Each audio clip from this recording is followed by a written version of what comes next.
This interview is being tape recorded. My name is Paul Maliri and this is X Job Downloaded. And today I'm going to interview Scott Williamson. Now, Scott is a former member of Police Scotland. He's now in the private sector and he commentates on different things and gives advice around media, firearms, etc., etc. Good afternoon to you, sir. Good afternoon, Paul. How are you? I'm good, mate. I'm good. Thank you so much for taking part in this today.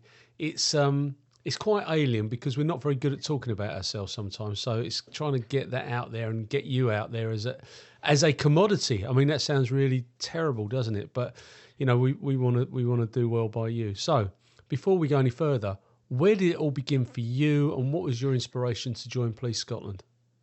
Well, firstly, before I start on that, but I'd just like to thank you for giving me the opportunity to speak on your podcast. I've listened to several over the past few weeks since you invited me on, and I don't know if I'm worthy enough with all these OBEs and MBs and war veterans.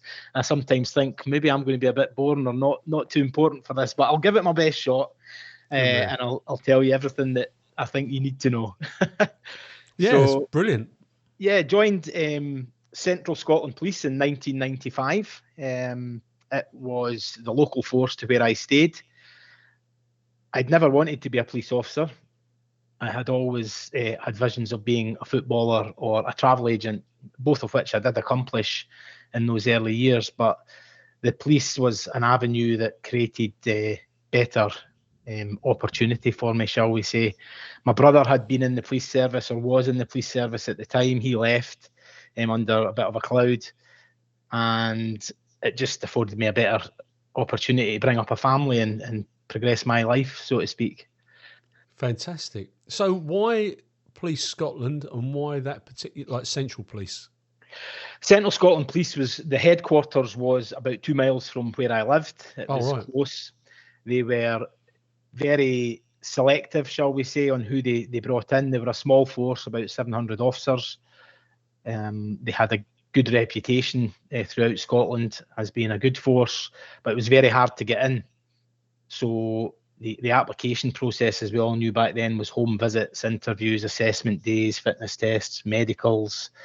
So I went through all that, but the crown and jewel, I think, for me was I'd played professional football. So the chief constable at the time was the chairman of the Scottish Police Football Association, and his desire was for Central Scotland to be the best team in Scotland. So for a period of about probably 2 to 5 years, the recruitment sergeant, who was also an ex-footballer, recruited numerous retired or not making it footballers into the force, and we went on to win the treble several years in a row. We got to the semis of the British Cup. We played the Met down at London, and we were a really successful team. A lot of good memories from that time as well. So what professional club did you play for? I played for Alloa Athletic, so a club pretty local to me as well. I'd represented Scotland at youth levels, and then I signed for Alloa, and I was a part-time professional. It wasn't a full-time club at that time. And what age? So come on, share. What age were you when you started playing football, and how did you end up playing in the youth Scotland side? I started playing football from a very young age. My dad loved football. My dad ran the Boys Brigade in Scotland. In Stirling, I joined the Boys Brigade purely because they had a football team. I played in boys' clubs. Throughout that time, I was a couple of clubs had asked me to go for trials, and my dad kind of said, listen, you really want a real job? You want to get a real job. You don't want to be a footballer. Anything can happen. But in hindsight, he's totally right. It's the same advice I've given to my 2 older sons now.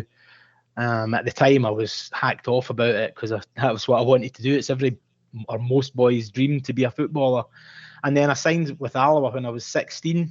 I was put forward for trials for the Scotland under-16 team, who played in the World Cup back in the 80s against Saudi Arabia in the final at Hampden in the under-16 World Cup. Wow. So there was many players in that squad who went on to have good careers with some clubs in England and Scotland. Probably the most notable one, I think, would be Paul Dickov, who ended up playing for Arsenal and Manchester City, and he became a manager, I think, at Doncaster, and several other lads, some of which have subsequently joined the police further down the line. Yeah. Which I think is always a good thing. I think the police back in those days, certainly for me, sport was a massive part of the police, all the different sports clubs. And I participated in a few sports back at that time. And I think probably now when you look at the police, sport's not as big a thing. The sporting associations have shrunk, and I don't think you get as much time. And I think that all equates to a lot of issues now with sickness and well-being, where we don't have officers. I keep saying we. I need to stop doing that. It's terrible. April I retired, and I still say we. It is a we. It never leaves you, mate. I tell you, we are part of the same club. Policing is an international language. I still see myself as being part of the police service, and I get disappointed like everybody else. What I am disappointed at is that they've lowered I don't know whether they've done it in Police Scotland, but they've lowered the fitness test to so low that my 91-year-old father-in-law could probably complete it. It is absolutely appalling. And you need to be able to attend a fight and be able to fight when you get there. And, they've just sacrificed the standards. But anyway, that's another rant that Paul Mulleary's had. Just a side hustle off that just now, and I'll speak about this probably later in the latter years before I retired. I was the Chief Firearms Instructor, Chief Inspector for armed policing. And I was based at Tullyallen, which was, or still is, where every probationer in Scotland goes to learn their trade, but it is also now police headquarters for the whole country. Right. And I used to go out running at lunchtimes, and the probationers used to be doing the bleep test. And I think it's level 5.4, which you're right, you could probably walk it, but there were people who couldn't do it. And I used to sit after my 3-mile run at the side of the parade square and watch people struggling to do it, thinking, I'm an old fat guy now, and I'd be able to walk that, and some of them can't do it. And it's sad that that's where they're at. And the PTIs and the probationers training instructors were all amazed at that as well. But that's what they're given. They can only work with what they've been given. So yeah, that was a side hustle there away from what we were talking about. But we've lowered it here in in England. I say UK. In England, we have lowered it even further. I think it's about 3.2 or something like that. And honestly, it is absolutely appalling. So you've joined the police. What did your family think when you joined the police? Was it an honourable trade? Yeah, they were all very proud. I remember my passing out parade at Tullyallen in the March '96. My gran was there, God rest her. My mum and dad were there. My partner, soon-to-be wife, who's now my ex-wife, was there. My brother was there because he was still in the force at the time. And I think my sister came. It was a really proud moment. It was something I'd never desired to be. I'd suffered for the 8 weeks at Tullyallen, which I've got a couple of great stories about that. And I'd got out the other side, and I was really chuffed. I was really proud. It was a great achievement for me. And it gave me a great career. How old were you at this point? I was 23, I think I was. Right. So I'd had a bit of life experience. As I said, I'd played a bit of football. I'd been a travel agent for a number of years. I love travel. Even to this day, I love traveling around. So I'd been a travel agent. I'd worked as a tachograph analyst for a year or so.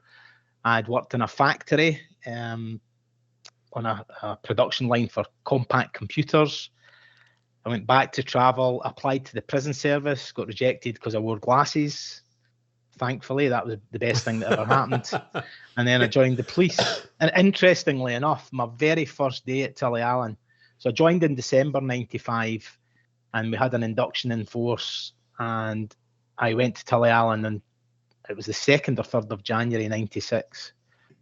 And I was told by the training sergeant, yeah, it's casual dress, just turn up, casual dress. So I turned up with a pair of chino cargo trousers and a nice shirt and a pair of desert boots. And I walked across the parade square to be absolutely roasted by a drill sergeant with a stick under his arm and a red sash. And he shouted, "What the F are you?" And I said, "Oh, I'm going to join the police." He went, "Not effing dressed like that, you're not. Where's your suit?" I went, "I don't have it." "Why don't you have it?" "Well, I was told to come casual."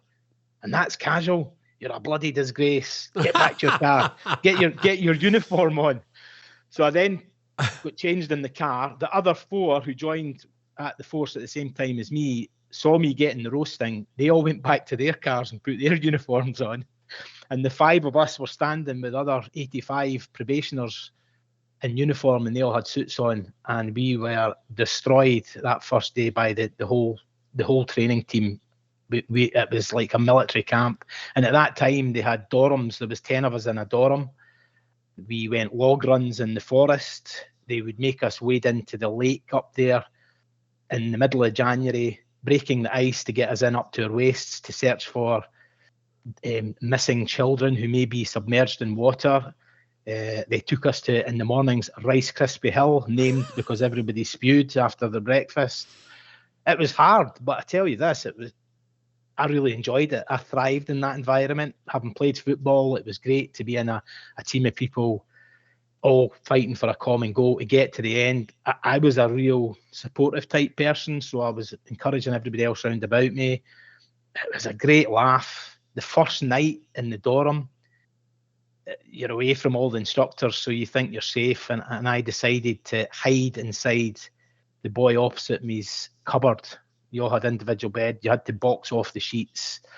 They would look in your wardrobe to see what all your shirts were ironed and your deodorants were out and facing front. It was tough going. I'd never been in the military, but I'm guessing this is what it might have been like in the military. So I proceeded to hide in a wardrobe to, within seconds, feel 2 other boys in the room pushing the door shut and locking the door. I tried to force my way out and exploded out of the back of the wardrobe onto another boy's bed with splinters, wood splinters everywhere. The boy's bed was covered. We had to, and this is the very first night, remember, of us all joining the police, had to go and find a hoover, clean the room. One of the boys who joined had been a joiner and had tools in the back of his car. He went and got hammer, little panel pins, and we fixed all the wardrobe.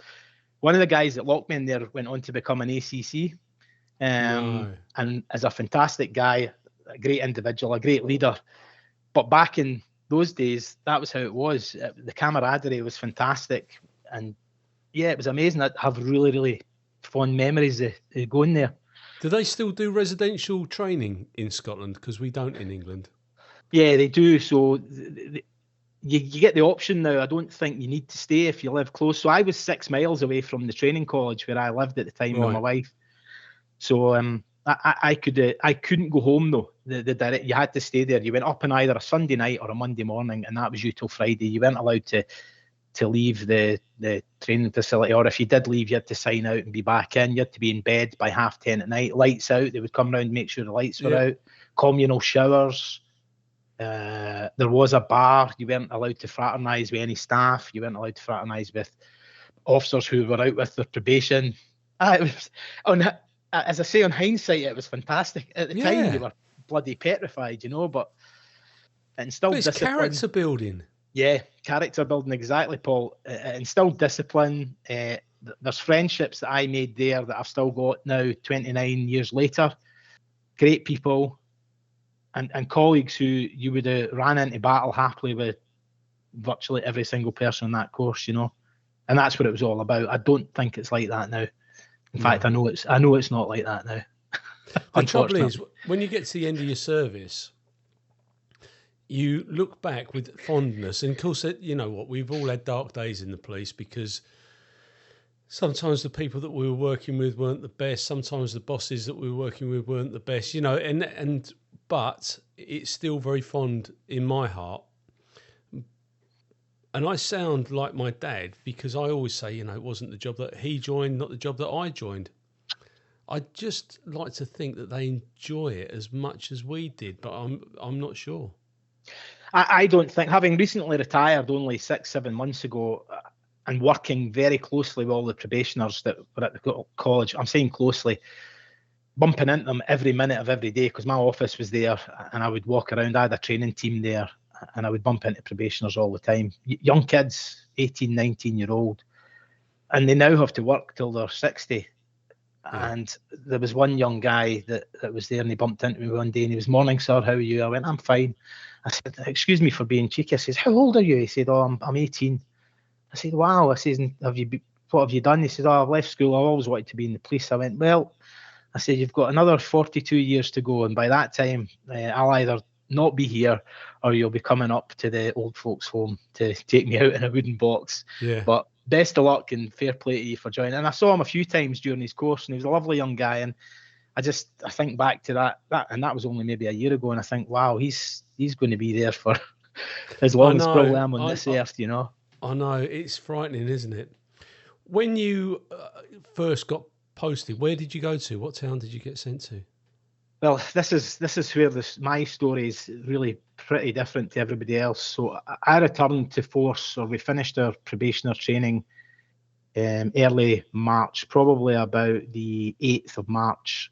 And when you went back to force, you did a week's return to force just to get you familiar with the computers, some processes, etc. That was on the Monday. On the Wednesday morning, the 13th of March, 96, the Dunblane massacre happened, the school shootings. We were fresh out of college. We were sitting in a canteen, and someone came in and said, there's a shooting at Dunblane Primary School. And we all sort of just looked, all right, okay. And then about 5 minutes later, the training sergeant came in and says, right, all of you, grab your jackets and your hats. And at that time, we had wooden truncheons and whistles and stuff like that still, you know. So we got our stuff. We were put in a van, and as we were heading up to Dunblane, which is probably about a 15-minute drive, with blue lights a little quicker, but the roads weren't great. And as we were getting up, we heard, oh, someone's been injured, or someone's died, or children have died, or there's now 10 children dead. So by the time we arrived there, we were placed on the cordon outside the school, and we were tasked to basically keep the press out, keep the parents out, protect the school. It was in a gym hall, glass windows. You could see in if the curtains hadn't been drawn and stuff. And it was frightening. I said in a recent podcast I did I never really thought about it, probably until years later. I didn't have kids at the time. It was my first operational experience as a police officer. By midday, I got moved from the rear of the school to the front of the school because the crowds of parents were so large. There was no information coming out.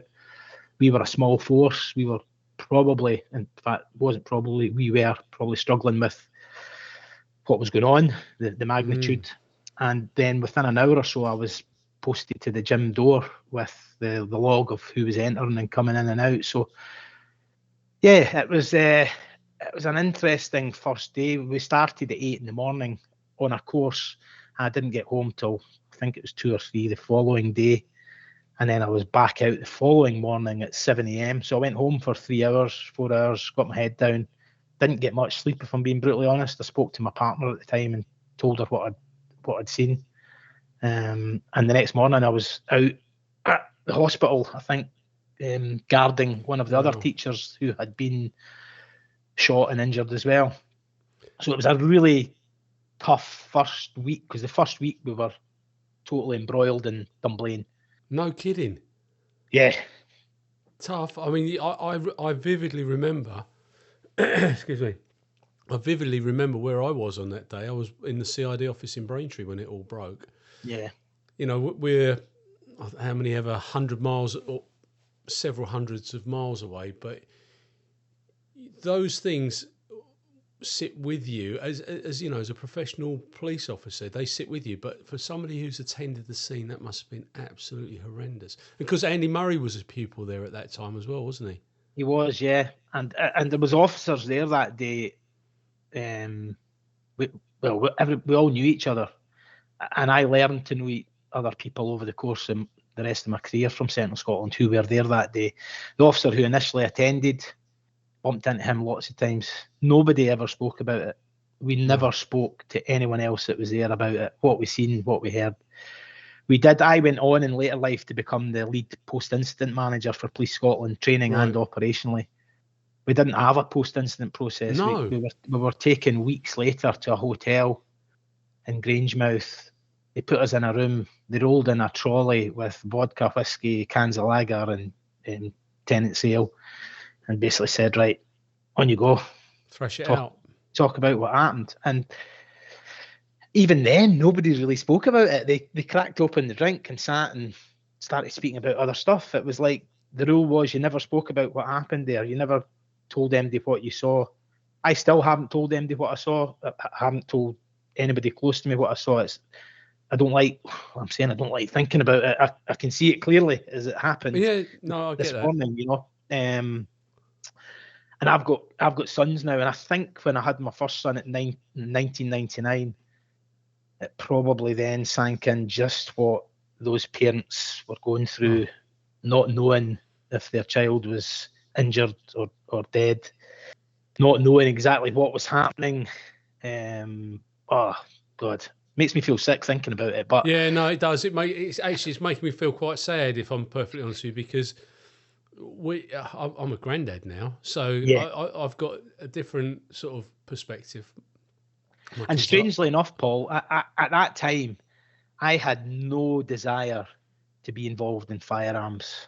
Never shot a firearm. Had done nothing with firearms. And then as it transpires, as we'll go on to in later years, I became the lead for a lot of things, firearms in Police Scotland for the whole force, and UK-wise, sitting in working groups across the UK with the College of Policing and stuff. And when I think back to it, I think, how did I... Some days I used to sit in meetings think, how the hell did I end up here after that?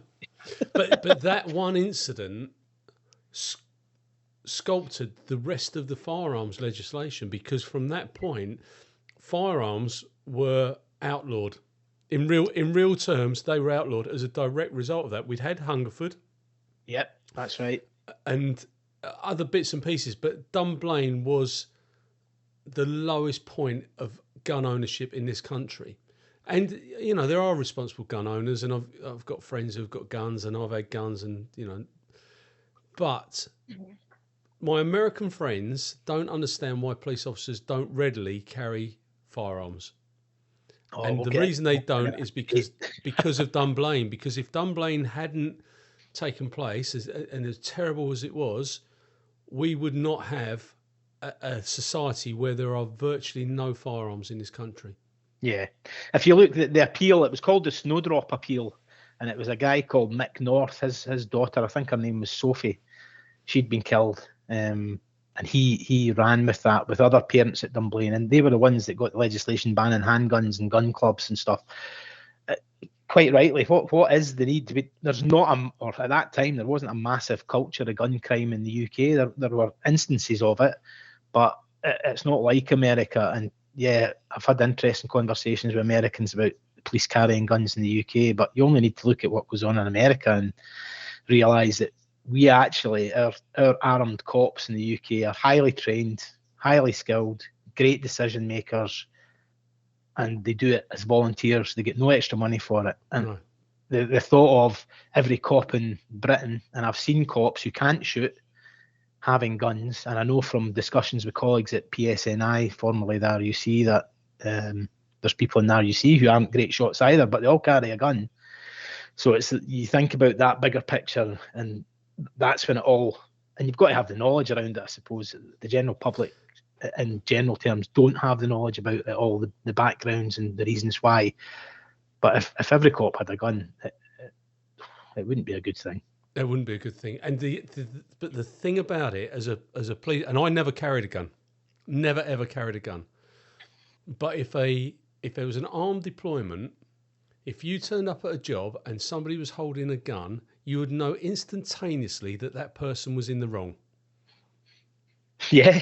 You just know that they're in the wrong, because they can't lawfully have a gun out on the street. Whereas in the States, everybody's got guns. Who's the good guy? Who's the bad guy? Yeah, exactly. Great difficulties.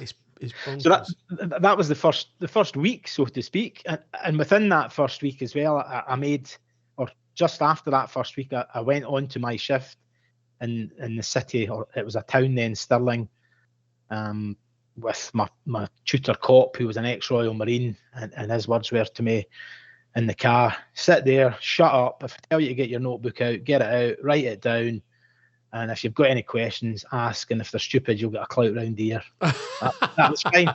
And you know something, he was a fantastic guy. I actually made a point of was on a bike ride across Scotland last year or 18 months ago, and I knew where he stayed, and I made a point of going to see if he was still there, and he was still alive, and we had a right good laugh. And he made me, when I told him the rank I'd achieved and what I was doing, he was like, bloody hell, I never thought you'd get there. But he was great. He shaped me. In the very first arrest we had, on the very first night I worked with him, there was a domestic girl reported her boyfriend or partner had assaulted her, and he was hiding at his grand's.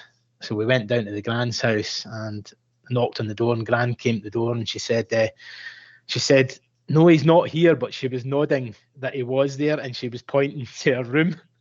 So we played along with the game and said, oh, right, well, unfortunately, we're going to have to come in and search the house because we've been told he might be here. Oh, he's definitely not here, son. He's definitely not in here, and pointing us into the bedroom and the wardrobe. So we opened the wardrobe door, and there he was, hiding under jackets, and I had placed cuffs on him. Now, at the time, we didn't have the rigid cuffs. It was the chains in the middle. Yeah. And I, as an inexperienced young probationer, having never applied cuffs to anyone, held on to one arm as I took him out to the car, not realising I hadn't applied the cuffs correctly, and he broke free one arm, pushed me, and ran. No. At which point I thought, I can't let this happen. This Royal Marine's going to beat me up if this guy gets away. So I sprinted after him, at which time I'd been still playing football. I just came out of college after 8 weeks, was as fit as a fiddle. I ran after him, and I slide tackled him and tripped him up, and he fell and broke his wrist. So in the space of that first week, I'd been at a really horrible tragedy, and then I'd broken someone's wrist. And he actually, when he said to me, he went, oh, I think I've broke my wrist. I said, oh, right, okay, we'll take you to the hospital. And he went, how the hell did you catch me?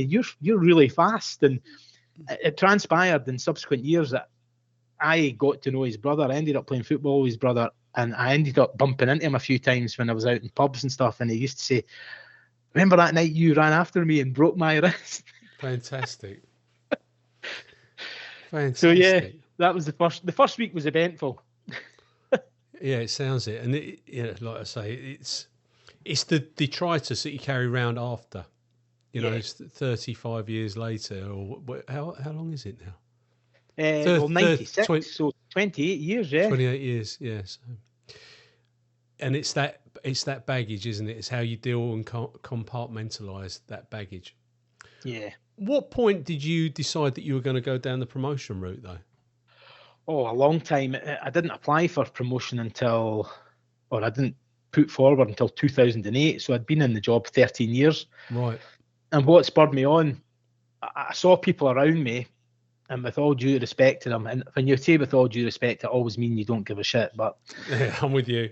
Yeah, they couldn't lace my boots, and they were getting promoted to sergeant, inspector, and they were coming out and telling me what to do, and lots of people were moaning about it, and I've had a bit of a reflection moment to myself, and I thought, I can't really moan about this because I've never put the work in to get promoted. So I enrolled on the Police Scotland, went away from the promotion exams, and we did a diploma in police service leadership and management. So I enrolled on the diploma, and I successfully completed it after a couple of years. And I hadn't even finished it, I was still waiting on my results, and they temped me up pretty quickly. They put me on a shift at a bigger station in Falkirk, and that was a test. Basically, they tried to get everybody who was temping up to do 6 months on the street, and I was moved from the department I was in at the time out on to cover a shift, and that was at that time probably the busiest station in the force, and it was an eye-opening experience. I went from a crime management unit job, reviewing crime files and missing persons and stuff for a year and a half, to doing that. It was it was eye-opening, but I loved every minute of it. It was it was the making of you as a person moving forward, managing staff and the expectations. You weren't looking out for yourself, you were looking out for maybe 10 other people. Yeah, so no, I'm with you. It was interesting there as well. Had you got involved in the firearms world by that point, though? Yeah, so the firearms career started back in 2005. I'd been seconded. I was the first police officer in Scotland to work in an antisocial behaviour team with a local authority. Right. So that happened in 2002. I went out there to Falkirk Council for 3 years and Central Scotland were quite groundbreaking in that they were into multi-agency working, and they wanted officers to go out and work with other agencies.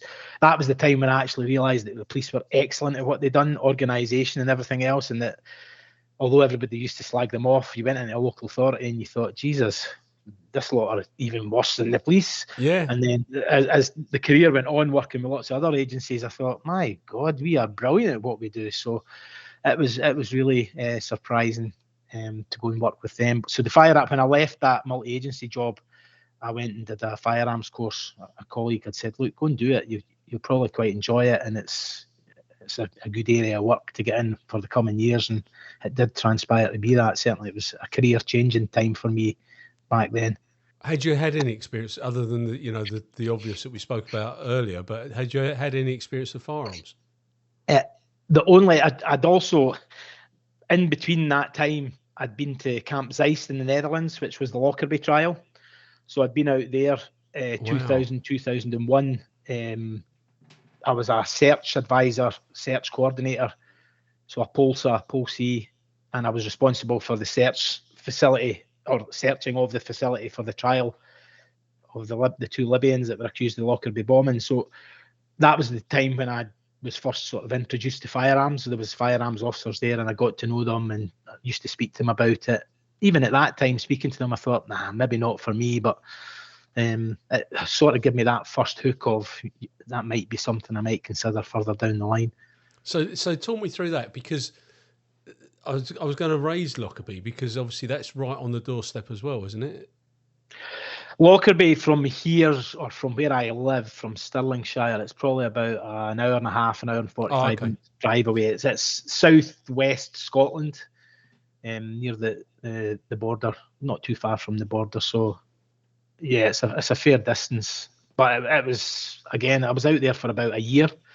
Ended up working 9 days on, 5 days off. Flew over on a Monday, back on a I can't remember, back on a Thursday. I can't remember the exact days, but flew out and then responsible for the searching of the site, sealing up various aspects of the site, searching people as they came in through the metal detectors, searching vehicles.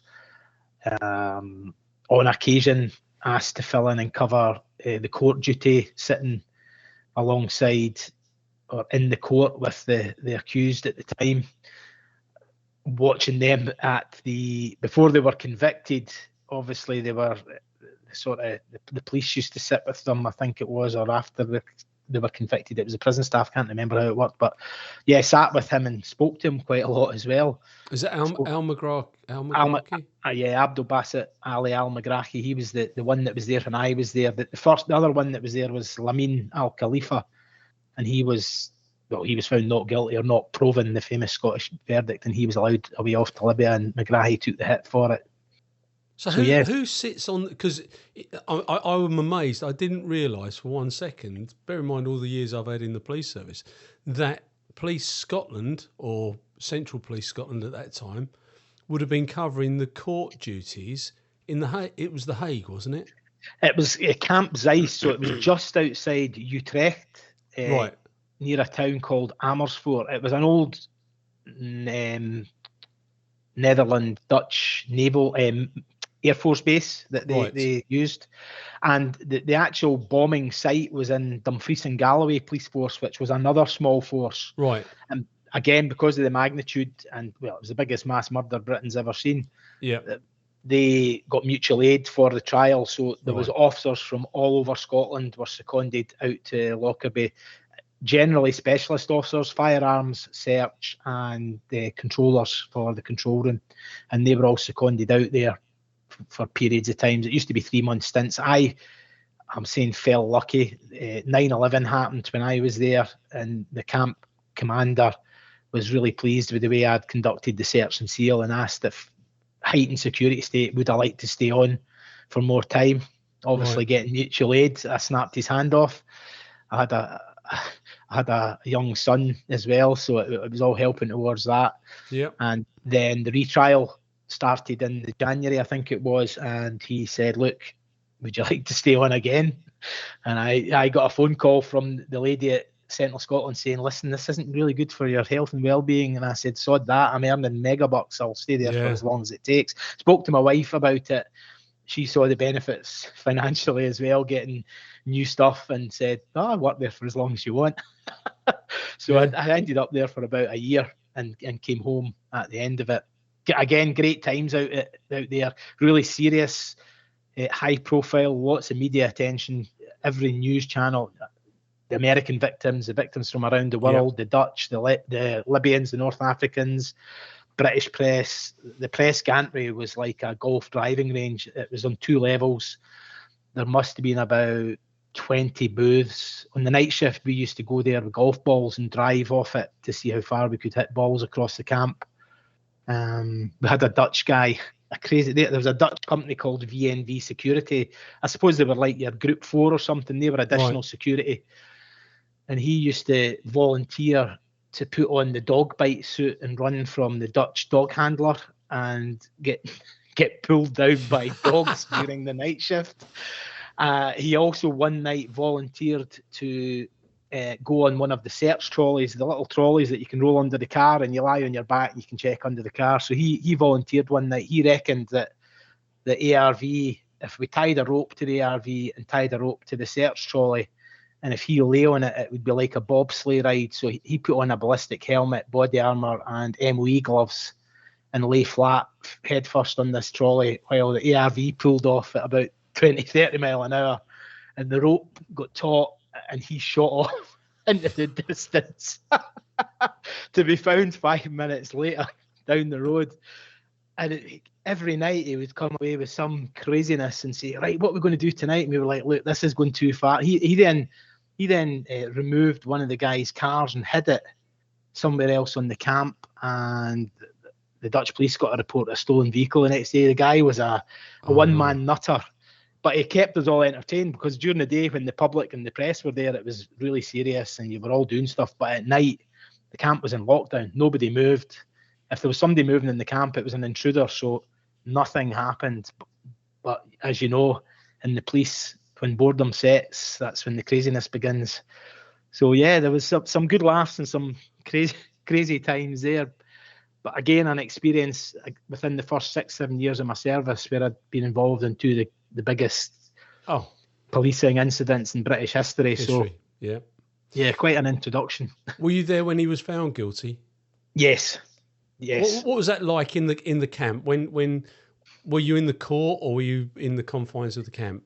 I was outside in the camp. I think I actually was on night shift, so I'd been sleeping during the day when the conviction came through, and then there was a subsequent appeal hearing with 3 judges where he was the appeal failed as well, and he was flown out in a helicopter, Coast Guard's helicopter from Holland to Barlinnie prison in Glasgow. So I was there that evening when he flew out as well, but there was no great deal of joyousness or stuff. I think a lot of people had become invested in the trial, and you were reading stuff in the papers a lot.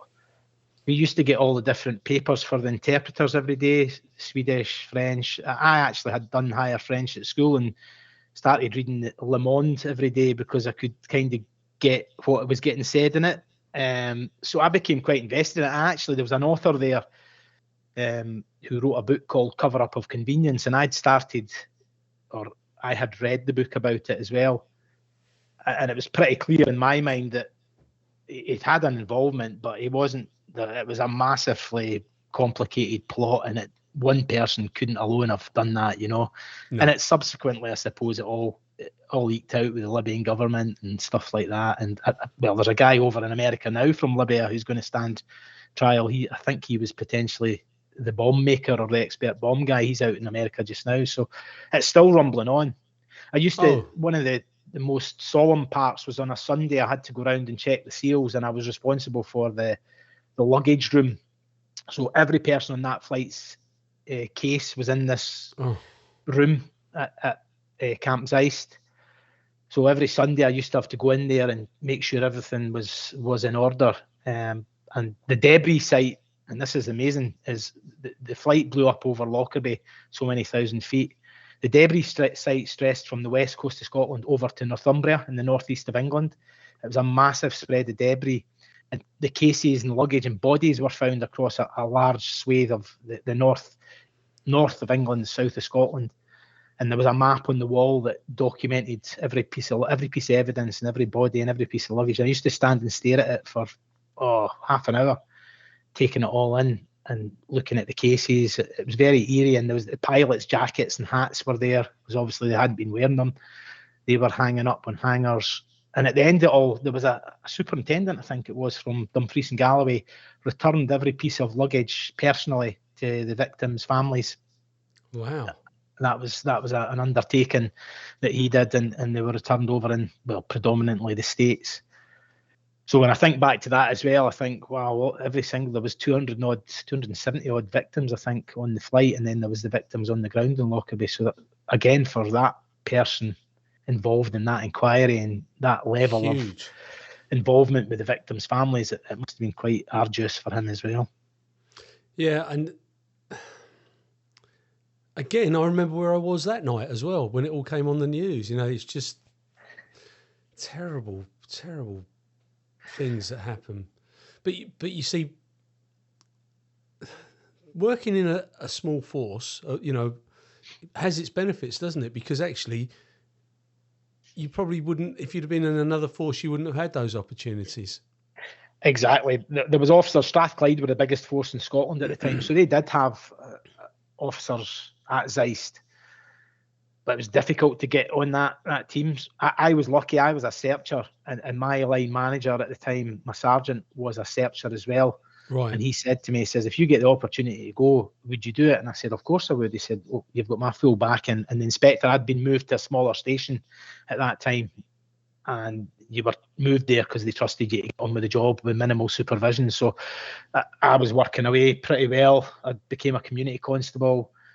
I was getting good results in the community, building up good relationships, and it was a kind of reward for me to go there. So, yeah, very lucky to go there, because the search team in Central Scotland at that time, maybe only 50 or 60 people in the whole force, and not everybody wanted to go. Some of the female officers had children, some of the male officers didn't fancy it. It was for certain people if they fancied it or not, and I was lucky enough that I fancied it and I got the opportunity. I'd have been fighting people to go and work on something like that. Honestly, I would. But so you've gone through your firearms, but how did you went through a selection process? Yeah. For your firearms training. Where did you go to do your qualifying shoots, and was it a central based unit, or was it just force wide? In the force again, Central Scotland, so a really small force at that time, probably only had 60 firearms officers for right. The full force. So bearing in mind the force had 600 to 700 officers, it was maybe only 10% of the force had firearms. They didn't have an armed response vehicle at the time, so you were a divisional AFO, and you did your training. There was a firearms range at Stirling at headquarters, and if it was a long-barreled weapon, a higher-powered weapon, you went to Glenrothes range, which was about a 45-minute drive away to do your qualification shoots there. The course lasted 4 weeks at that time. It wasn't very long. When I left in April there, the course is now 11 weeks, probably going to increase again due to the amount of training they get. Wow. But it was 4 weeks predominantly shooting, making sure you could shoot. And then at the end of that 4 weeks, you were a divisional AFO, and if a job came in, they would call you out, or you would be rostered to work a duty in a firearms capacity somewhere in the force. And it pretty much stayed like that until about, I think it was 2008, they decided to put an armed response vehicle on the road at that time. Obviously, the threat and risk weren't great enough to justify having a full-time ARV. You're taking cops away from the front line then, but they did make that decision in 2008. Do you remember your first deployment after training? I actually do. It was a prisoner escort. Information had come in that a prisoner was going to break his arm during the night, so that he would have to go to hospital, and he was going to get sprung free. The prison van was going to get rammed by another van or a lorry, and they were going to spring him out. So we'd put on, I think it was 4 armed response vehicles, and it happened. He broke his arm during the night. It was clockwork. Broke his arm. They put him in a prison van. We had 2 ARVs at the front, 2 at the back, so high profile, 8 armed cops. He got whisked to Stirling Royal Infirmary. He was x-rayed and casted up within 45 minutes. He was then put back in the lorry, and he was back in his cell within about 2 hours of the whole thing happening. Brilliant. So that was the first one, and it was we were all loading up in the footwells of the car. If heaven forbid now, you would never do stuff like that. But the magazines were put into the MP5s, and we were loading rounds into the chamber in the footwell of the car as we were going. That would never happen now. That's me as a gaffer, and any other person would say that is a health and safety nightmare. Just a bit. But back then, that was a done thing. That's what you did. Yeah, the world has evolved, hasn't it? Yeah. Did you ever go on it? Sorry. I always remember the clicks, Paul, the click of the mag going in and the round getting chambered. It's a noise. I became accustomed to it over the years, but that very first time I heard it, I was thinking, oh, this is Gucci. This is real. This is actually happening. And here I am sitting in an armed response vehicle with a gun, and there's a really bad geezer in that van there that somebody's going to try and get out. So it was good adrenaline pumping through your veins. So you had MP5s and Glocks? MP5s and Glocks at that stage, yeah. We had the baton launcher, the big rubber bullet weapon at that time. No tasers, they came in later. Yeah. But that was it. But again, we would never carry what they call made ready. So there was never a round in the chamber when you were out. You would always have to physically put that round into the chamber. But nowadays, there's a round in the chamber all the time in the eventuality that a terrorist incident or you need to react quickly. So, yeah, at that time, it was all, I'm not saying risk averse, but the threat and risk wasn't what it's like today. No, of course. But that's quite daunting, isn't it? I mean, at the moment, there's a trial going on in London of a officer that has been accused of shooting somebody during a hard stop. Yeah, Chris Cabba, NX121. Do you know what, mate? All these people, and I hope to God that, this poor officer who's sitting there in a dock, these people that are judging him before we've even got to the conclusion of the trial, they've never been in that situation. Exactly. It's heartbreaking. The truth will out. Yeah, hopefully the truth will out. I don't know the ins and outs of this at all. No, I don't. And I'm a post-incident manager, and I've heard stories, from an operational side of things. But I can tell you right now, having been a firearms officer and been in charge of 350 armed officers over Scotland, and knowing the risk and knowing the decision-making process and the training they get, for a cop to pull a trigger on a weapon, they don't take that decision lightly. They'll run through a number of scenarios in their head. And heaven forbid this officer's found guilty of anything. If there is, I think there'll be a landslide of firearms officer volunteers in the UK putting down their weapons and handing in their tickets. I hope that doesn't happen. But the inevitability is, if you're a volunteer carrying a weapon to protect the public, and you've used it professionally and properly with an honest belief that what you're doing is correct, to then stand trial for a murder, it's disgusting. I wouldn't do it. I remember years ago seeing they brought in what was called TAROS, Threat and Risk Orientated Search. It was around the time of all the terrorist attacks, probably, in fact, when the 7/7 attacks that was when G8 was on up here at Gleneagles, and I was in an armed response vehicle then. And I remember that happening. And I remember them training TAROS. And I said to someone at that time, I don't know if this is for me anymore. And they said, how come? And I said, I'm going to go into a building or a school to search for an armed subject who I know, if I'm the first person through the door, I'll probably be slaughtered and killed. Yeah. I don't know if I want to do this anymore because I've got a wife and kids, and I don't think I get paid enough as a volunteer to do this role. Thankfully, I stuck with it. I was persuaded otherwise. But that's, everybody's got to understand, all these guys and girls are volunteers, and they're not getting any extra money, and they're getting faced with life and death situations. And they know that as soon as they pull the trigger, the scrutiny is going to be on them massively, and you will have the hindsight brigade slaughtering them, and those do-gooders and other people, lawyers, who are going to make comment without knowing exactly the circumstances. And it's not right. the firearms officers, police in general, but biased here, firearms officers in particular, need that extra bit of protection and support. I agree. And leadership, I suppose, is the other one as well. They need strong leadership and people that are willing to come out to the press and stand up for them and make statements. Not saying anything's actually worse than saying something, because that's when you see all the rumours and speculation, and people just make up stories. Yeah, they do. So not good. No, it's not. And like you say, some of the senior management need to have the courage of their convictions and just come out and support their staff, because it's very easy to leave them hanging. It is. And that life and death situation that they've chosen to deal with could mean that if convicted, he could go to prison for life. And I mean, that's the reality. And I don't think they're paid enough to do that, to make those decisions. If I'm honest with you, but let's wait and see how it all pans out. The argument for me, Paul, is always look across the pond to America, the amount of cops that shoot people and people that are killed in America. Every other week. Actually, if you look on LinkedIn, the amount of American officers that are shot and killed it's frightening. And then look at the UK and compare it. And I always say to people, where would you rather stay, here or there? And they'll always say, here.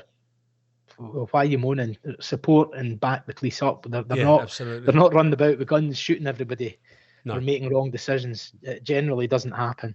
No. And there's so few coppers running around or patrolling with weapons. It's just, I don't know, mate. So you're promoted and you're a firearms officer. Do you go back onto the firearms team? Well, I got promoted and I was out at a local station, and I got a phone call one day. I didn't get promoted. I was through the promotion process and there was no promotion spot for me. So I returned and I worked on the armed response vehicles. They became reality for Central Scotland at that time. So I went on to the armed response shifts for 2 or 3 months, and then I was called up to the superintendent's office one day and I was told, you're getting promoted to sergeant. And I said, fantastic, great, all the hard work's paid off.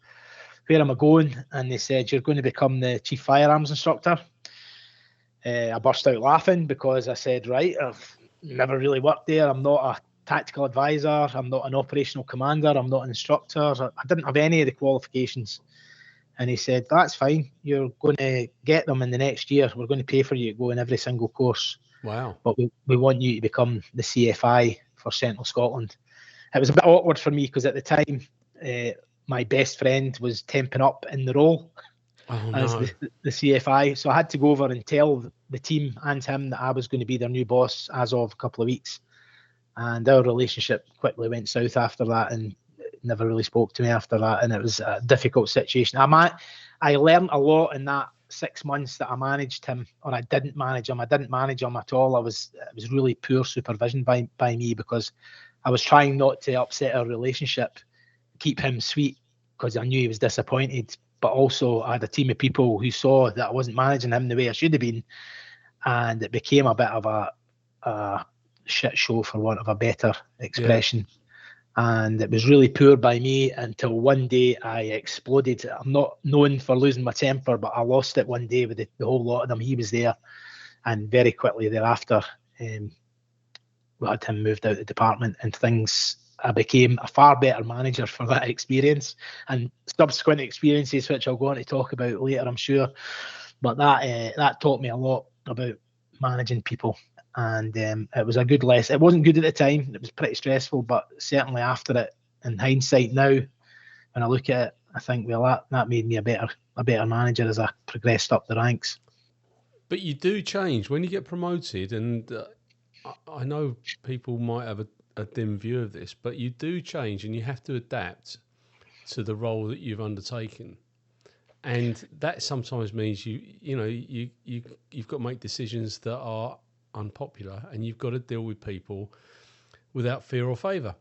The same people in the office, you've got to deal with them fairly. You've got to deal with the public fairly. And I think I had it a couple of times, but familiar breeds contempt, and this is the problem when you stay within a role where you've already worked, it makes it very, very difficult to become a successful supervisor overnight. Yeah.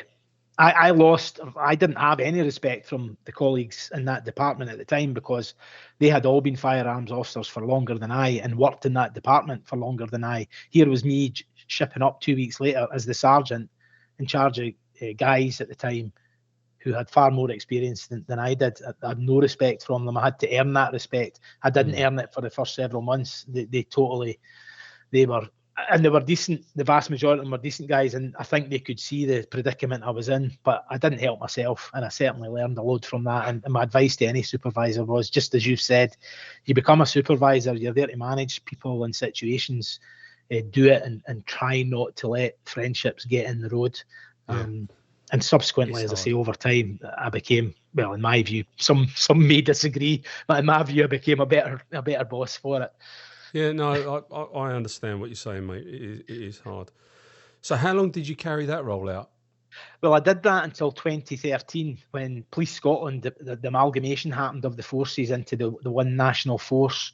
So I continued that role, and about a month before the amalgamation, I was visited by a superintendent from, shall we say, one of the larger forces in the country, who was heading up the amalgamation of the firearms departments.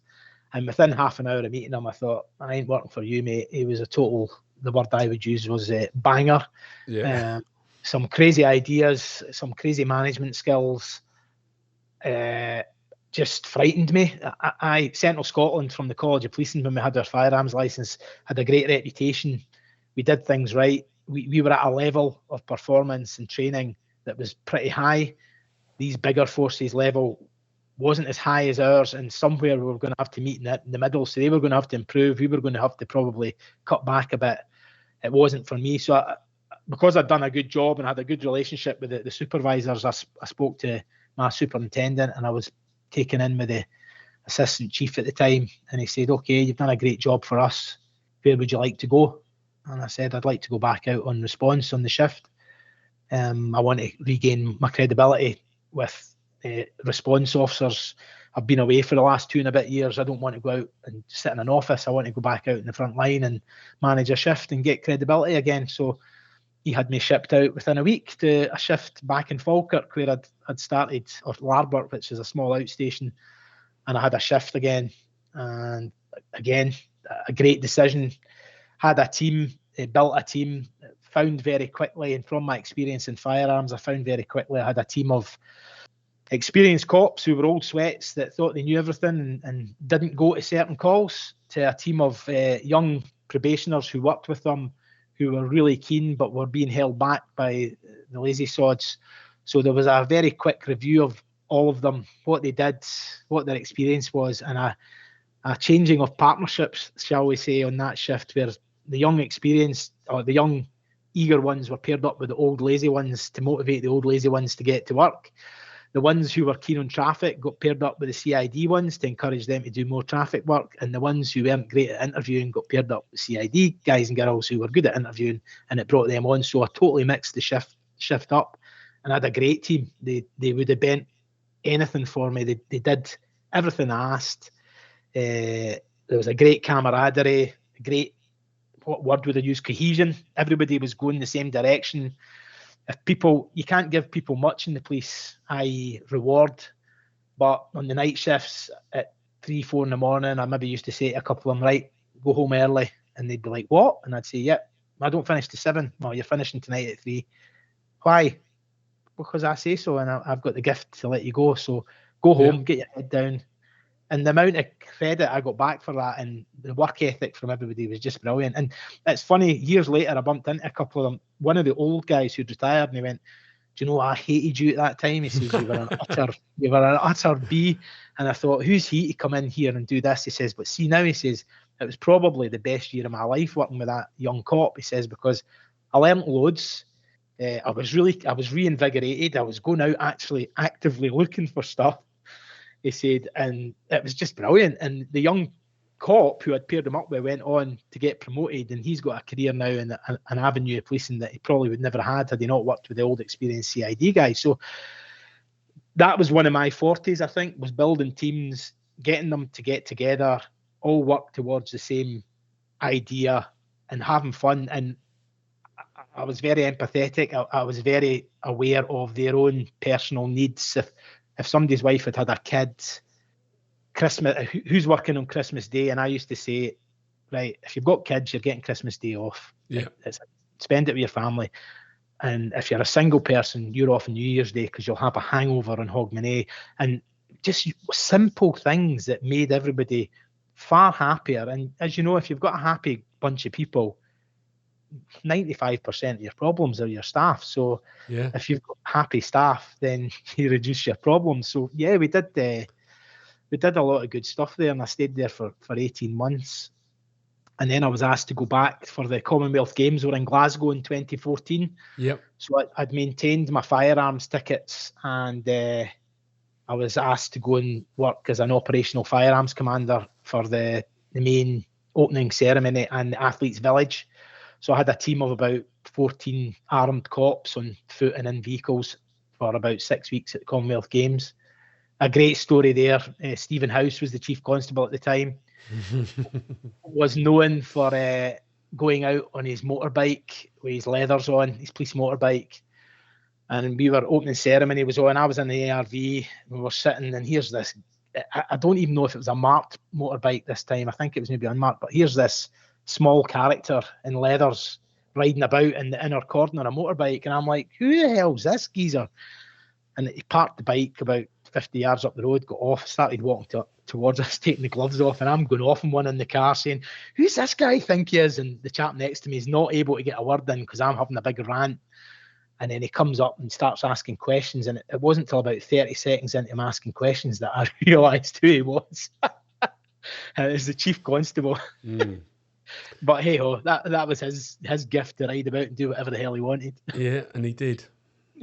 He did. Yeah, certainly. Indeed. Back when at Response Policeman I was there when he was in charge, it was crazy. We had a kind of stop search policy, and which was predominantly for a city where there's lots of knife crime and violence, but the area I was working in didn't have knife crimes and didn't have loads of violence, but we were expected to instigate that search policy upon the members of the public. And I told him I refused to do it to my inspector with my shift. I said, we're not doing it.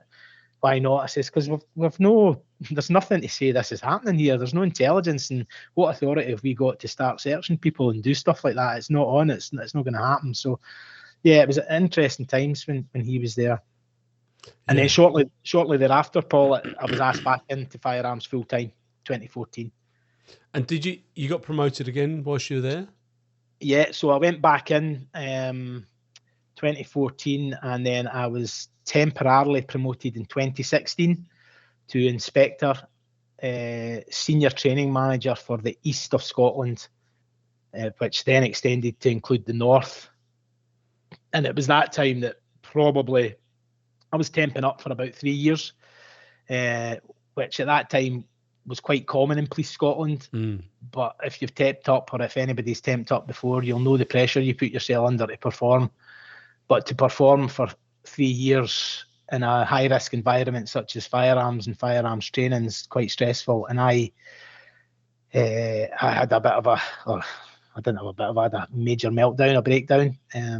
Wasn't in a great place, particularly dark place, probably the darkest place I've ever been in my life, and ended up going to work. Work was what got me through life at the time. 12-hour days, 7 in the morning, 7 at night. Had a wife and 2 kids. Really changed from a happy, unargumentative, nice person to a unhappy, solitudinal, if there's such a word. Yeah. Solo artist, depressive, no much fun. Slept, sat on my phone, didn't do much. And it basically caused the breakdown of my marriage. And I told at the time, I told my supervisors that I was struggling with my own well-being. I was a fit guy, had always been relatively fit, stopped going to the gym, didn't eat properly, used to sit in my office for 12 hours a day, would never take a break, just drink black coffee, wouldn't eat, wouldn't exercise, physically drained, mentally drained, no get up and go. Personally, at work, we'd keep things going. Nobody at work knew, really. I told the supervisors, got a little bit of support, not much, but wasn't a great place. Left my marital home and slept in a garden shed for a number of weeks. That's how bad it became. Slowly kept sliding down the slope to the point where eventually I remember standing at a window on the third floor one day thinking, what am I doing here? I remember getting so drunk one evening that I lay down and fell asleep on a main road. And walking out, eventually, the window event, I'd phoned my parents that evening and I was deeply distraught in tears. And I couldn't handle it anymore. It's terrible, mate. You've just described, I bet you, any former police officer who's been in the ranks that we've been in, that solitude and isolation within the police service, because when you get to that rank, it's not all bees and honey, is it? It's not all sweet, because actually you're the buffer zone. You've got a superintendent that's kicking you. You've got the PCs and the sergeants that are giving you grief as well. You're making decisions that are unpopular, and there's no one's to very few people put their arm around you and go, oh, it'll be all right, you'll get through this. No, you're right. And back in those days, and that's only eight years ago, Paul, we weren't, I don't think the police are still great at well-being. They're getting better. And that evening when I phoned my parents and I ended up in tears, and I ended up, my father says to me, come home, come here now. I was staying in Diggs at the time, and I went home and I broke down. But for the subsequent months at my parents', I used to go out walks alongside the railway lines, and it was crazy. You know, couldn't get rid of it. At work, performing, and nobody knew what was going on at home, and the battle that I was going through. And then all of a sudden, I had a friend who completed suicide, and that made me think, you need to sort yourself out. You need to do something here that is going to preserve what you've got left. And I'd lost my marriage. I had a new girlfriend who I'm now married to, but it was going to destroy my relationship with her. It had already semi-destroyed the relationship I had with both my sons. Fortunately, I got that back, and our relationship's fantastic now. And I've got a third son to my new wife. So oh, fantastic! So we, and I went after my friend had done that. And the sad thing about that was, I'd been with him on the day that he'd done it, and I had no inkling whatsoever what was going to happen that night. And when I got the phone call the next day, I couldn't believe it. And at that point, I thought, you need to do something, because you're going to end up doing something you regret. And the one thing that kept me going, mate, was I had my two sons, and every time I got a thought like that, I thought, how are they going to feel? What are they going to be like if you do this, or if you go through with it?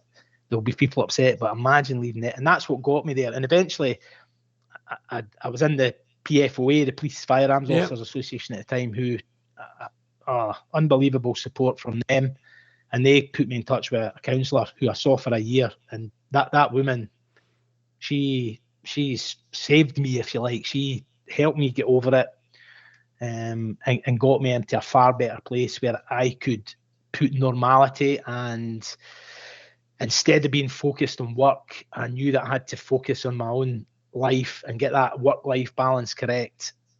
And again, a thing that made me a better manager, a better person.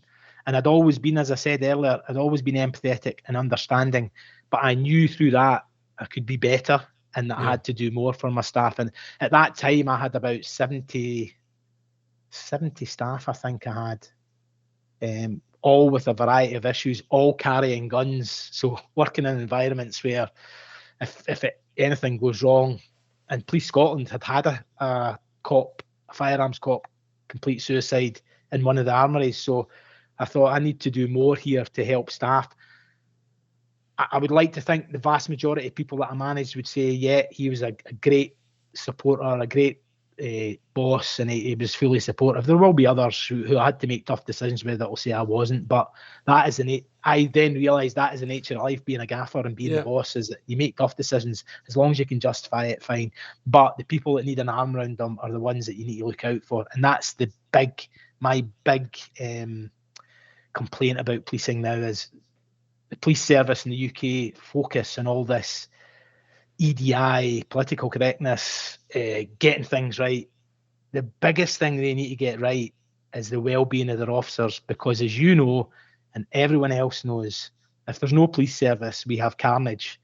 And if we don't have police officers applying to join or recruit to come into the police service, it's a sad state of affairs. And there are many police officers out there who need help and are perhaps scared to say something, or have said something and don't feel they're getting the right support. And I know there's many organisations, 999 Supports, Trojan Wellbeing, PFOA, blah, blah, blah. There's lots out there now able to help, and we'll go on if we've still got time to speak about how I think I can help people moving forward in my new life, if you like. But yeah, a really horrible time, mate, and I got through it eventually after a good few years.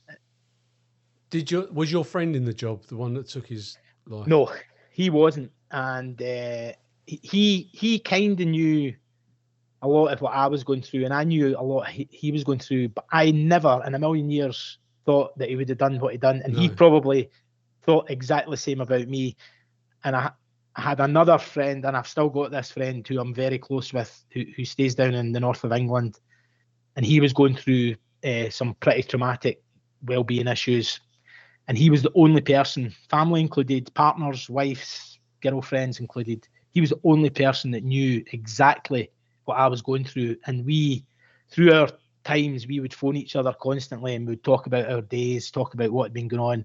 And we probably both got each other through those times as well. But I never thought Scott Williamson at 17, carefree, fun-loving, football-playing, enjoyable person would get what I got. But it proved to me that you don't know who it can strike anybody at any time. Exactly right. I don't know if you know this, but in the past decade, I'm told that there's 160 officers have died by suicide in the past decade. That doesn't surprise me. Police Scotland had, over the past few years, I think there's been about 8 or 9, and well, I'm saying the past few years. So since Police Scotland started in 2013, I think there's been about 8 or 9. Right. When I was back, and this again, I've just remembered this, in 2014 when I was back as the response sergeant, we had a young female officer. She was on the same shift as I, but worked at another station. She completed suicide one night on the night shift as well. And I remember the radio going and getting the inspector shouting me up and saying, "Look, this is what's happened." And it was horrendous, you know. And at that time, you're thinking, "Oh my God, what's tipped her towards that?" No inkling at that time that things were going to get on top of me.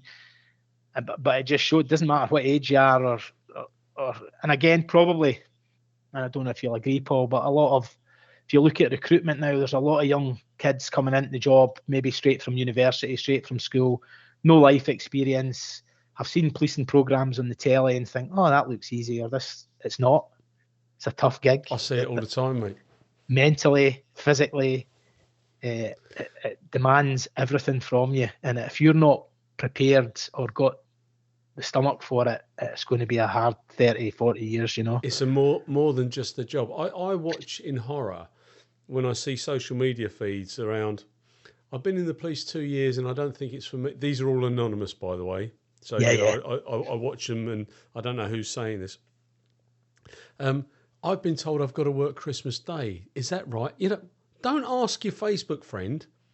Yeah. Speak to you got an issue. Oh, I think they've done this. I don't.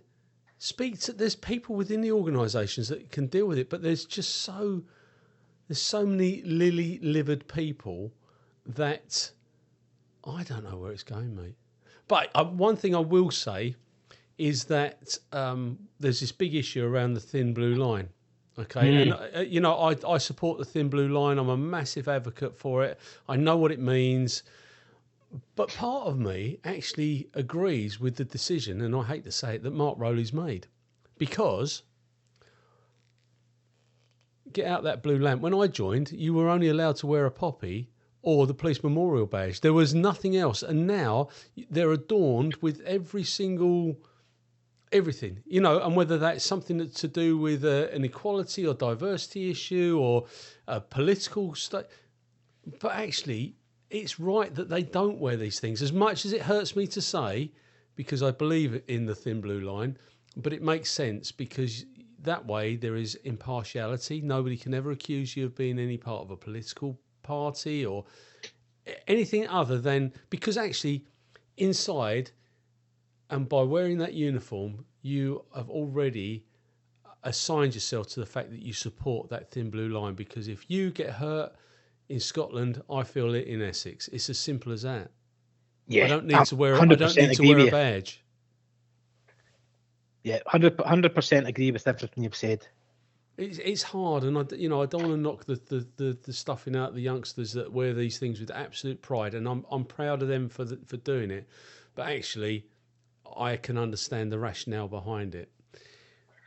When you're now getting towards the end of your service, what was the motivation to make that decision to leave? I mean, you've got the job of your dreams. You've overcome all the issues around the dark days, etc. What was the inspiration to say, do you know what, I'm hanging up my holster?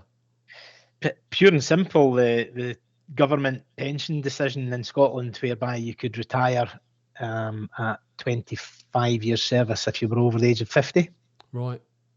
So they changed that, and Police Scotland suffered massively because what's happened is they've lost loads of experience in the last year, since April 23, because all the senior cops, and most of them are in supervisory roles, with loads of experience, loads of really good gaffers with great skills have went because they've hit that mark. I had 28 and a half years when I jumped in April, so I had a year and a half to go. But I was actually, when I worked it out and stuff, I was paying more into the new pension scheme than I was ever going to get out. Even if I'd lived for 30 years, the money was getting filtered down the drain. So with all the risk I was carrying and the role I was performing, it was time to go, because just financially it was crazy paying into the pension scheme that I wasn't going to get back. So it was, I didn't want to leave. I wanted to do the 30, and there was still things I wanted to push through in the department as the CFI that I wanted to instigate and bring in, but I'd ran out of time basically, so it was time to move on. And you weren't going to get promoted again. You've made it to Chief Inspector's pension and whatever. So there was talk, funnily enough, near the end of, you should hang around. There might be a super's position. I'd had enough by then. I'd had the stress. I saw what I was going to get from a pension, and at this stage in my life, that work-life balance had been addressed. I had a new son who's just turned 1 recently, just got married again last year, new wife. My older sons could spend more time doing things or watching them or doing stuff with the two of them, so it was easy. I thought I'd gave them a good shift. Yeah, absolutely. I'd seen a lot, done a lot. I'd given the organisation loads. That final role, you're managing the risk for the Assistant Chief Constable. You are holding the firearms risk for the whole force because you're the expert. There's a lot of people in between who have got good knowledge and skills around firearms and command, but none of them have what the CFI's got across all the forces in the UK. It's a pretty unique role. Yeah, it is. And it's a role that is well respected, and as you say, carries a risk. It's not, they don't understand because the majority of coppers don't carry guns. Chief officers don't understand because most of them have never been through any form of firearms, with the odd exception. But most of them have gone, they've tick-tocked their way through their service, and they've hit the right marks and moved on to the next rank. Otherwise, they'd never get to Chief Constable. They'd never get to a Chief Officer's role. So they're totally reliant on you. I mean, how did you feel when you said, "There's my warrant card, I'm off"? Well, that was a bit that it started to grate at me from when I knew when I turned 50 that I could go any day. So the seed had already been planted in my head that I could walk out the door whenever I felt like it, and there was a bit of pride saying go to 30, keep doing it. And I did. I kept going for a while, and then certain things were happening. I was seeing people who were promoted having no interest in the role. They were purely there to tick a box. No matter what you said, it was whatever happened was designed to make them look good. It was designed for them to get that evidence for the next interview panel. And I thought, what the hell am I doing this for? You know, this is crazy. I'm trying to protect all of you here, and there was some support from some senior officers about it all, but the vast majority are just, and that's what the police is now. People are so keen to get on up the ranks that instead of being promoted for staying out of bother, doing your role well, getting the respect, getting credibility, it's interview processes. So yeah, the seed had been planted. I thought about it long and hard for a long time, and then eventually the pension figures came in, and I decided I'm going for it. I told my wife I'm going to retire, and she went, when? I said, tomorrow. She said, what do you mean? I said, well, I've just calculated how many re-rostered rest days I've got, and how many days annual leave I have. And when I work all that out, it takes me up to April, and this was in the January. Wow. So I said, no, I'm going in tomorrow and I'm going to do it. And I went in and I filled the form out and I sent it to my super, and I got no response for hours. And then eventually I phoned to say, look, have you seen that? Because although I'd sent it, I hadn't submitted it, if that makes sense. And I got a phone call a while later, and it was just, I've always known you're just a number. Everybody's replaceable. And I got a phone call a short while later, and I within seconds I thought, nah, I've had enough. I'm out of here. So I just said, I'm going. All right, I see you've put down the 8th of April. That gives us good time for a handover. I said, yeah, it does. He says, okay. I says, but I actually go on Tuesday. This was the Friday. How come? I says, and I explained. Oh God, panic! The red button got hit. Right, what we're going to do? And fortunately for me, I had a deputy there who had sort of been keeping well up to speed with what was going on work-wise and stuff. Yeah, there was probably loads of blank areas needing filled in, but my time was finished. It was time to go, and I left on the Tuesday, 2-3 days later. So what now? You've given everything back. You're out you've got a full head of hair, of which I'm extremely jealous of. I've only grown that. I've not had it cut for nearly a year. I decided after getting guard 2s and skinheads for 29 years, I thought I'm going to grow my hair and a beard. So hence the reason I look like this. I've had a beard, and I haven't had. My granddaughter said to me, "Don't worry." She's 4 in March. She said, "Don't worry, Granddad. When you grow up, you'll have hair too." I'm not growing up, mate. But yeah, I mean, what now? What are you going to do? What does the future look like for Scott? Well, I was out in February. I was out in Jordan doing some work in Jordan for a couple of weeks out in the Middle East. Can't really go into that much, but I did a bit of firearms training out in Jordan. Nice. And then I've delivered post-incident managers courses for the PFOA. So I've delivered one. I'm going down to Peterborough next week. On Sunday evening, I'm down there delivering a course to 12 new students from English and Welsh forces next week for the week. So I'm doing that. And I've set up my own management leadership company, if you like. So leadership, coaching, decision-making, helping companies and people think about well-being, looking after their staff, making sure that their teams are gelling and working well together, communicating, building trust, sharing knowledge, just making better teams, because without your team, you're nothing. So making businesses and people realise that they need to focus on the basics of the pyramid. If the foundation's not there, there's no point in putting the top on it because it's going to fall down. So doing a bit of that. I've had a couple of I'm doing a bit of work for stuff like that as well. I'm looking at doing some work in the media. I see a lot of retired officers doing media stuff and giving advice to media companies, but some of these officers have been retired for 8, 10, 12 years, and you think, oh God, it's changed a lot. I retired in April. It's probably changed massively in the last 6 months, but I'm more current in that respect. And again, advice to companies around sort of MTAs, marauding terrorist attacks, do their staff with Martin's Law coming in the next couple of years. Yeah, helping companies realise, here's Martin's Law, here's what the expectation is of you as a company, and here's what your staff really should be looking at doing. So yeah, a variety of different things, but the main focus that I'd like to get is getting out to companies and speaking about my experience of well-being and assisting them. I put a post on LinkedIn a couple of weeks ago about how do you support your leaders, how do you support your staff, how do you support yourself? Because if you can't support yourself, you're not going to support anybody else. Yeah, so absolutely. Giving people the experiences, here's what to look for, here's how to go about it. Yeah, just a variety of different stuff. I suppose a lot of things, I should probably focus on one, but you garnish so many skills in the police service over that time, and especially in firearms, there's so much that I can bring to the other side of defence, if you like, that I don't want to just vegetate at 51 years of age and sit in the house being the childminder all day. I want to be out there sharing my experience and helping people develop and create better companies. If I've got any advice to you, diversification is everything. Yeah. Okay.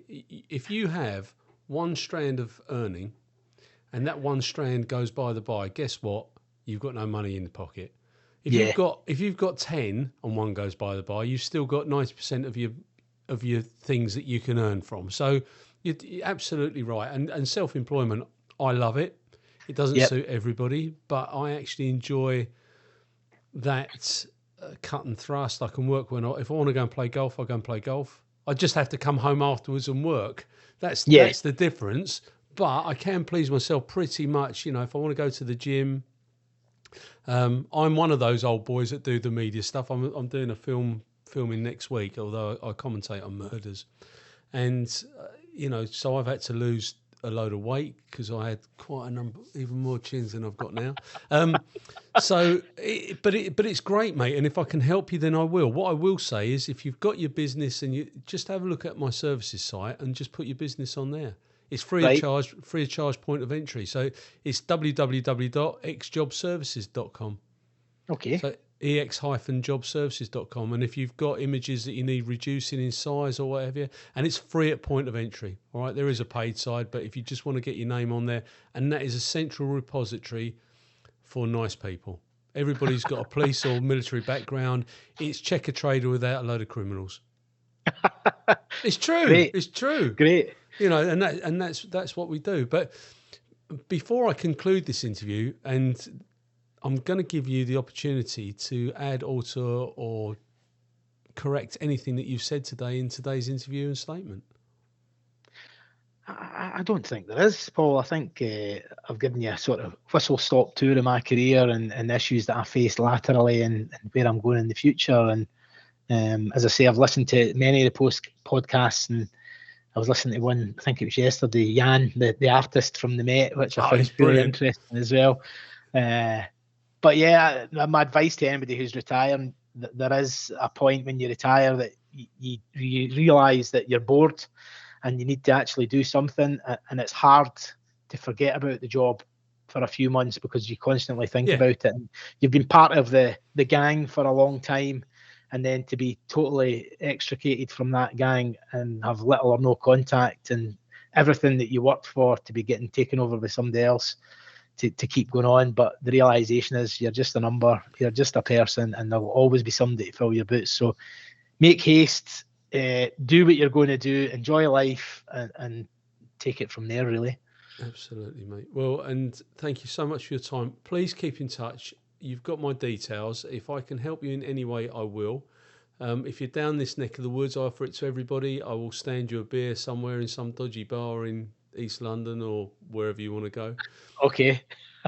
I hope you've enjoyed today. If you've got anybody else that you could put forward to speaking to me, I'd be absolutely delighted in talking to them.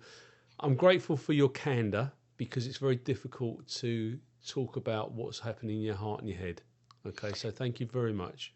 No problem at all. It's been a pleasure. All right, mate. God bless you. Take care and enjoy your family. Cheers. Thanks, Paul. Take care. Thanks, mate. God bless you. Ta-ra. Cheers. Bye-bye.